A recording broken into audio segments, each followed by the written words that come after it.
Hi, my name is Gucci, your radio rock star. I work with Cool FM and an online personality. I'm here to take you through my top 10 on the wedding playlist.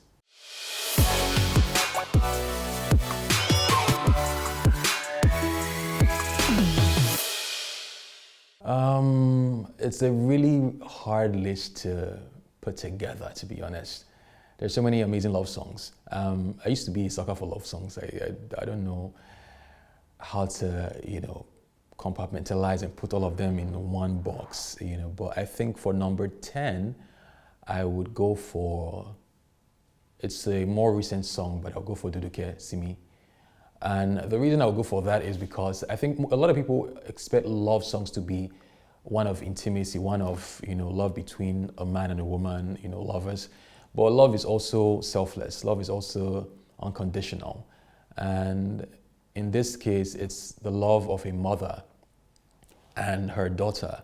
And it was superbly expressed on that particular record, Duduke. In fact, there's so many, I think, yes, I remember I had one conversation with Simi one time when she came to the studio, and she was like, everybody's always asking her, where's Duduke? And she's like, that's not my daughter's name. But it's the impact that the song has, the fact that a lot of people resonate with the song, they recollect. She's a big girl now. I think she's like, I don't know, maybe 2 or 3 years old. I'm not quite sure her age anymore.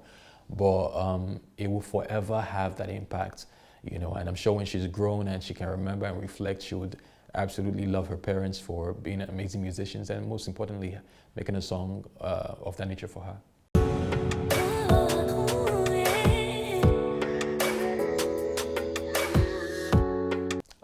Hey, spice things up. I don't know, I think to be very honest, and I probably wouldn't admit this anywhere else, I think sometimes I can be very boring, as someone in a relationship. I think I just tend to do what is just traditional and keep it moving. What is fair to say, just exciting as it were. But if I understand that my partner is someone who desires more with regards some bit of excitement, some spice, I don't, just off the top of my head now, what am I going to do? Maybe just randomly book a trip and we both fly to a different country without any plan. Maybe like, you just wake up in the morning, you're planning to go to work or planning to rest for the weekend. And I'm like, just come, let's go somewhere. And then you see yourself at the airport, no bags packed. When we get there, we'll buy clothes and stuff. That's the thing that comes to mind, just off the top of my head. The 9th song, it also has to be another Nigerian song. This is Fall by Davido. And I mean, anyone who's listening right now would know that I'm a huge fan of Afrobeats, but most importantly, I'm a huge fan of Nigerian musicians because I feel like they make really good music when they want to.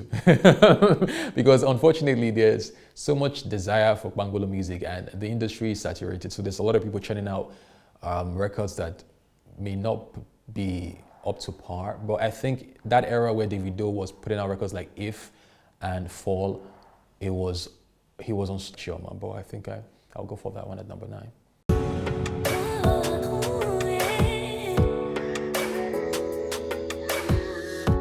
The craziest thing I've done for love, I think everybody has done it. So nobody should lie and say, hey, Gucci, Augustus, what did you do?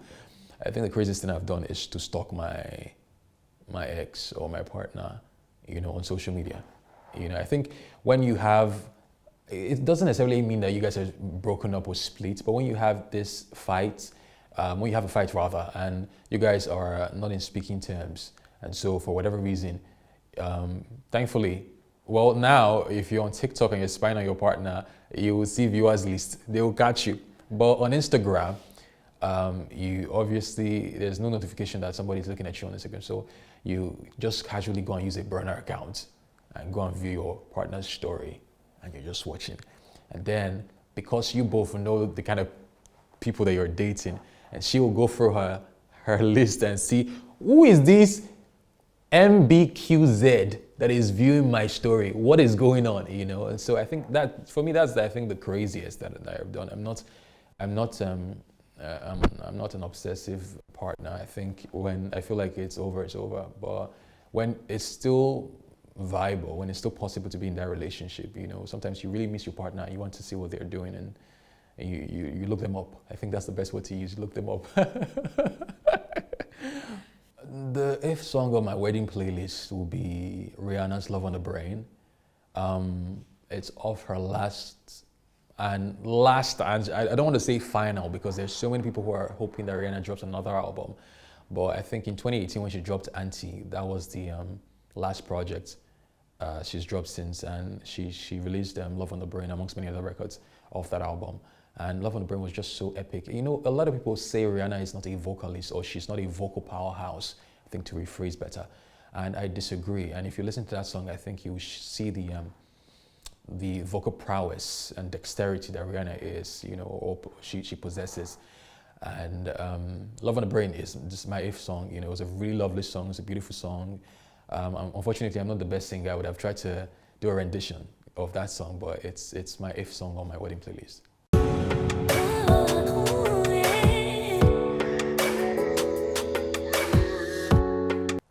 The best gift I've received from a love interest or somebody I was dating. I think everybody knows I'm a foodie, so they tend to send me food. But I think the best what's the best that I've received? I think it was a watch. It was a wristwatch. And to be honest, it wasn't because of how expensive the watch was. It was just the sentimental value that came attached with the watch. The fact that the person was willing to spend that amount of money to gift me stuff, because they know that there's so many things that I'm a big fan of. I like fashion and all of that, but when it comes to certain pieces like wristwatch and face caps, you know, I'm a sucker for stuff like that, and she knew, and so she took her time to get me a watch. Back then it was a really nice Hublot. I think I remember a Hublot watch, and I really loved it. So I think that's the best gift. I've gotten frames, I've gotten food, I've gotten money, I've gotten so many stuff, but like that was the best for me. The seventh song will be CK's Love Quantity, not because it's that deep, but because of the cultural impact. The fact that a lot of people, when the song was released, I'm not sure a lot of people gave it a second listen, to be honest. Or maybe they did, but like they didn't put so much value to it. But then, thankfully, because of how good the song was and the fact that it blew on TikTok and it just went viral, super viral. The entire world did like, I don't know if there's been any song that's had most remixes or covers, you know. And, you know, it's a beautiful song. My Baby, My Valentine, you know, it's a very, very beautiful record. I love the original where he was playing a piano, and then the other versions where he had Joe Boy on the song as well. But Love Quantity would be definitely at number 7 on my wedding playlist.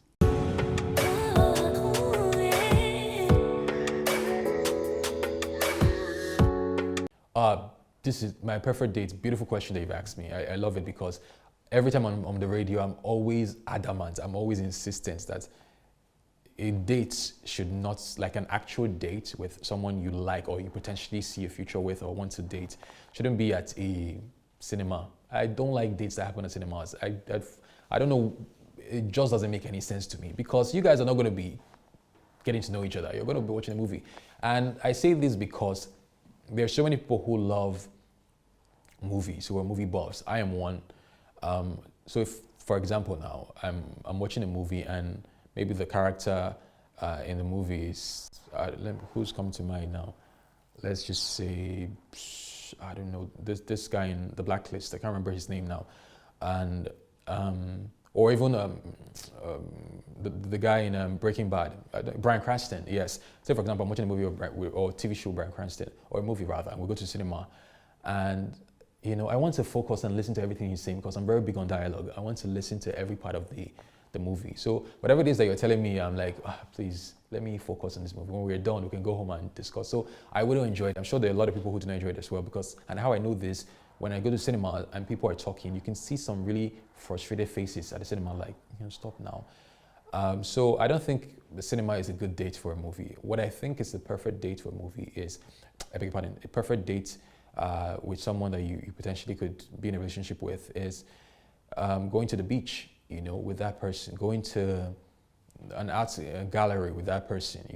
You explore, you learn something new, but you also learn about the person as well. I don't think it's boring. I feel like because there's less distraction, you guys can actually interact and get to know each other. And also, I don't fancy dinner dates because there's food, and maybe because I'm a foodie. I don't think that that's another good place to meet someone for the first time. So I would say at the beach is perfect. At an art gallery is perfect. I don't mind this idea of sip and paints. I know it's common now, but I feel like if you go sip and painting with someone that you like, it's a great first date. Paintballing as well. It's another place where you guys can both have fun. And if you want to explore the relationship, you can think back on the fact that you both were having such a great time paintballing. And yeah, I think that works for me perfectly. At number 6, I would say, How Am I Supposed to Live Without You, Michael Bolton. I was going to confuse it with, I was going to change it with a song by Celine Dion, but I think at number 6 would be How Am I Supposed to Live Without You. I grew up listening to Michael Bolton. I grew up listening to Tina Turner. I grew up listening to Michael Jackson. My dad was a huge fan of all of the people I mentioned, Whitney Houston. But Michael Bolton, like I literally would wake up and the DVDs, it's just that soft hum of the song. Tell me, how am I supposed to live without you? Love it. It's a beautiful song. I apologize if I murdered your song, Michael Bolton, but I love his records. I love all of his music. Another one I'm a big fan of is Still Bars. Still Bars wrapped. Oh, Michael Bolton. But yeah, for number 6 would be How Am I Supposed to Live Without You?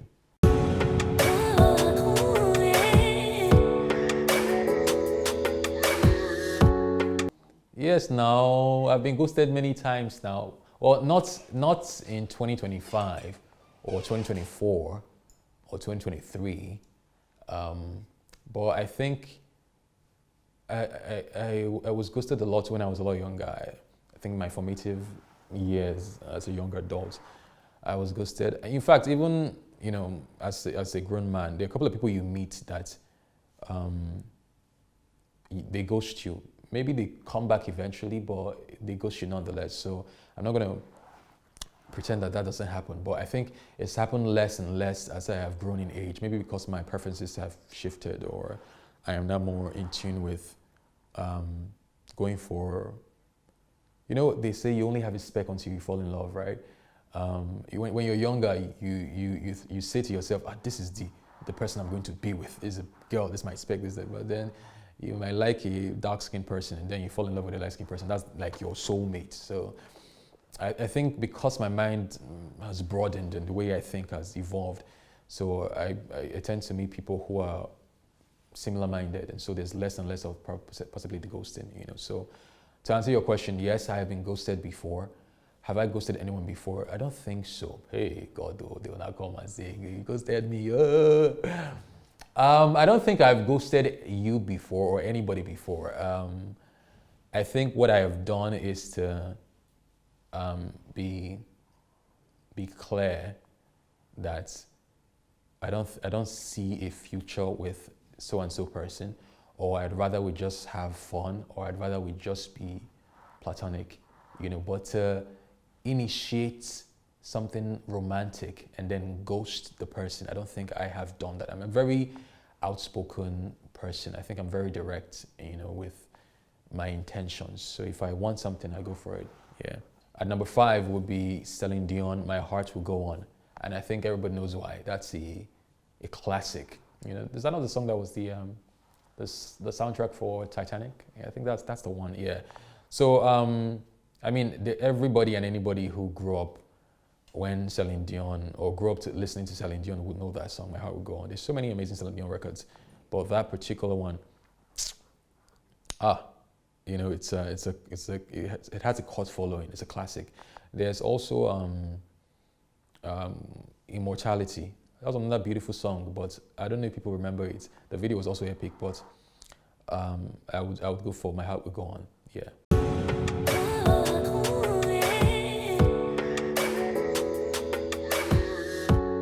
My love language is physical touch, number 1. Quality time, number 2. Words of affirmation, number 3. acts of service number 4, gifting the last, right? So it's quality time. Yes, that's the one. I want to be able to, that's why I can't do long distance relationship. I don't know if that's part of your question and I've ruined it, I'm sorry. But I can't do anything long distance because I want to be seeing my partner.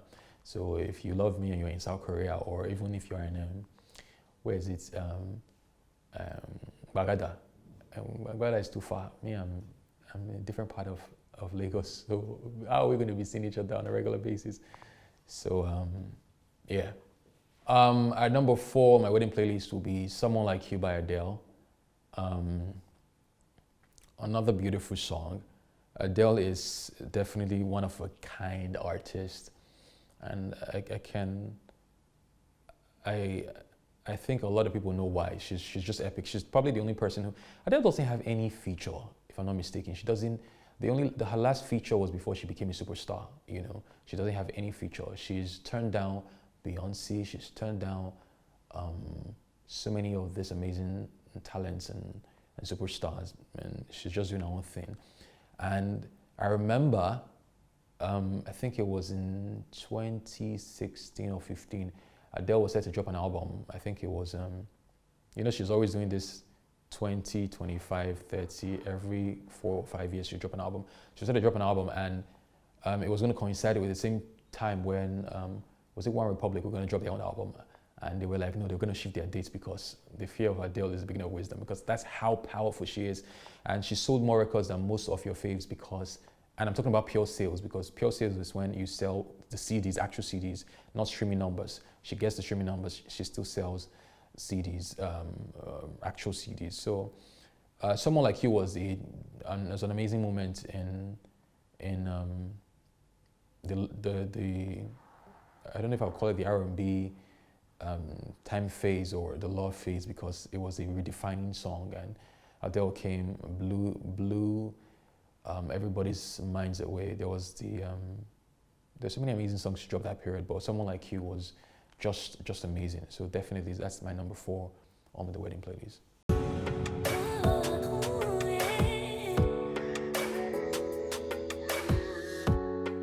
I would marry somebody my family doesn't approve of. So I'm from Edo State, right? And like many ethnic groups, you have parents who are sometimes they're what's the word to use now? They prefer that you engage or be involved with someone from the same ethnic groups. They're not making it seem as though it's forced, but they're insinuating, they're inferring it. And for some people, because you don't like wahala, they would. In fact, my ex, one of the reasons why we didn't work out was because she's from the East, and her mom was hell bent on the fact that the person she's going to be with was from the East, and of course it caused a bit of, it fractured our relationship, amongst many other things. But over time, of course, my mom has been less bothered about that, and more about just finding somebody that is good.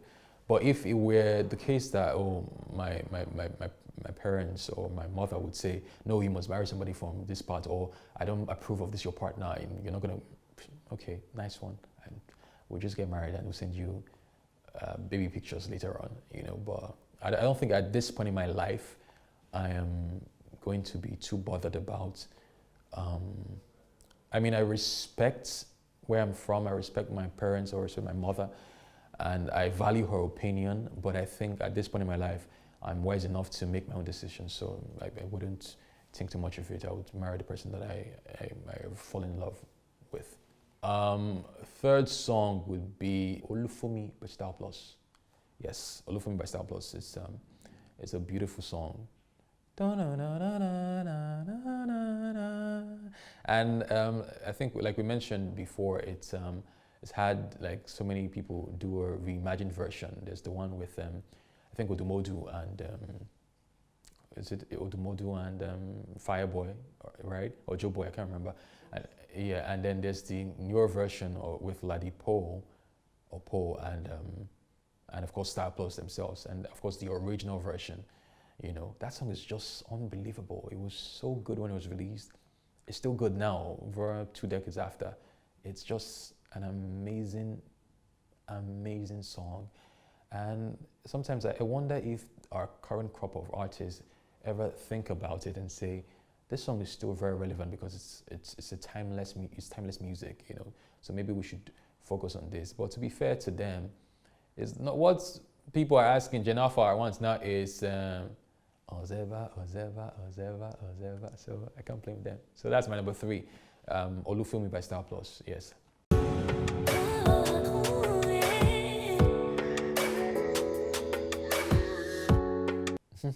That is, you know, it is so interesting.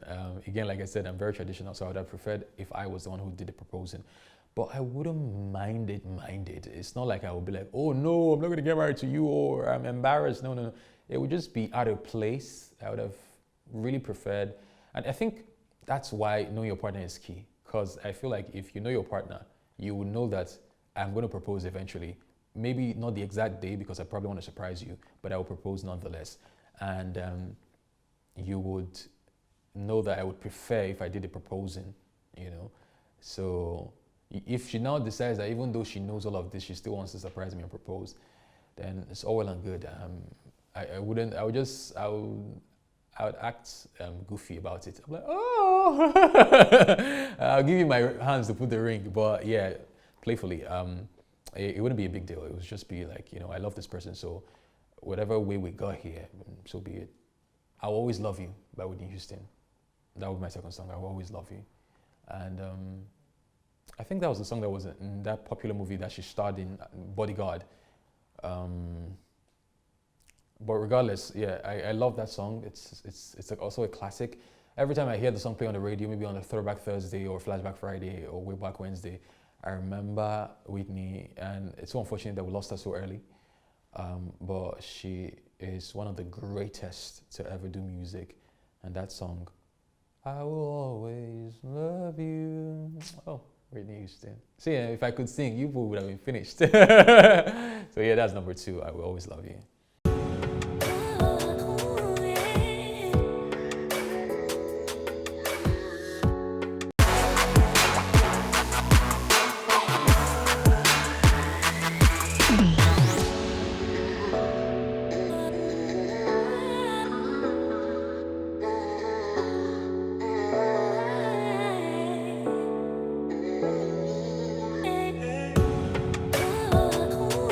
Live band, because I just feel like it's more authentic, it's richer in sound. DJs are more fun, but I just love the fact that there are people who are actually just playing the bass guitar, the drums, the what do they call it, the other ones, the piano and everything else. You know, maybe I'm old school, but I just love the idea of having a live band as opposed to a DJ. You know, gift item or cash in this economy, cash gift, cash gift. Yeah, because I mean, again, this economy, you need the cash. So make it dollars, please, for cash. Yeah, I think I've seen too much of Nigeria. Destination wedding, definitely outside of the country. You know, so I want to get married. I don't know where, to be honest. That will be maybe my partner will decide. You know, and we'll figure it out. But I think destination wedding is obviously a perfect choice. It's not Mr. Easy, and I went to Iceland and Dubai. Ah, God, man, money is good. So yeah, destination wedding. Weekend wedding, obviously, over weekday wedding. Why am I getting married on a weekday? People will not come now. Well, they'll go to work. However, that's on the plus side too, because you know it's not everybody that'll get invites to the wedding. Like, you know, it's not everybody you want to invite to your wedding because it's a very sacred ceremony. If I can help it, I would love that the number of people who show up at the wedding is not more than 100, to be honest. So, yeah. But I think it will also be best if the few people who you're inviting have the liberty to choose that they can relax because it's the weekend. So weekend wedding over weekday wedding. Yeah, I just want to chop food. I don't know if it's buffet or but I think buffet is great because you can have your choice. You just go there, pick what you want, and enjoy yourself. I think buffet will be best for me. Yeah. I would never do for love. I hope I never kill for love. Obviously, I'm not gonna do that. I want to say I'll never lie for love, but I think it gets to a point where you love someone and you do anything for them. And I think it's one of the reasons why people that have been in love before and have been heartbroken are skeptical to re-enter into a love relationship because they know how addictive it can be. they know how vulnerable you become when you're in love. Like you can be in a very bad mood, your partner just sends you a message, say hi, and you're smiling. Or you can be in a very good mood and your partner, you're calling them and they're not picking your call, and it ruins your entire mood. That is the power of love, you know. So the one thing I hope I never do is kill for love, but I probably can lie for love. I probably can. I don't know, I've never stolen in my life before, so I don't think I will steal for love. But if it now becomes, have you seen Prison Break? If they now say, oh, your partner currently needs $1 million to get bail, you know, or they will go to jail. And I'm thinking, will Fiona give me this $1 million? Or will Visla give me this $1 million? Or who will give me this $1 million? So the only option is to go to this bank and do one or two things that Michael Scofield has taught me. I will feel the need to want to do it.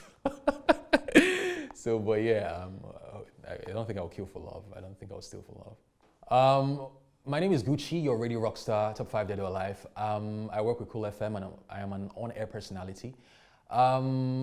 This show is so exciting, but most importantly, it is very revealing. The number of things I've said here, I don't know if I've said it before anywhere else. So in case you see this on television or on your tablet or phone or wherever you see it, and you start saying, hey, Augustus, this one you said, please, it's not my fault, it's this show, it's Fiona that's doing this. But yes, you can follow me on socials. Follow me at GRadio Rockstar. This is my handle on Instagram, X, everywhere else. I'm also currently building a new page. I'm a gamer, so I post a lot of gaming content, so you can follow me there at the Gos Lagos, THEGUS LAGOS.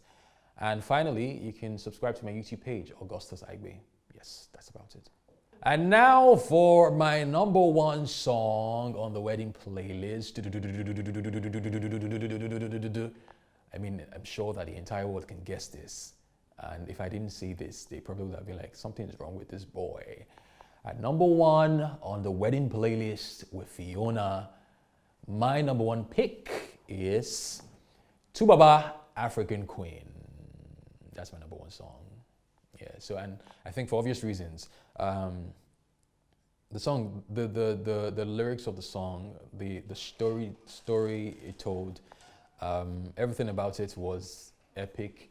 I wish it was I could reference the love story even now, because the video vixen then turned out to be his wife eventually, but unfortunately, that is not the case as of right now. But what I can tell you is when the song popped or dropped, it was one of the most fascinating songs ever. In fact, people who were in the music video, the vixens who had bald head in the video, they were being referred to. In short, anybody that has the bald head were called African queens, you know, and that's how powerful. It was one of the first Nigerian songs to be synced in a foreign movie. You know, to have a song used as the soundtrack or one of the theme songs in a movie, that was African Queen, you know, and that's to tell you how amazing that song was. So yes, at number one, Tubaba, African Queen, yes.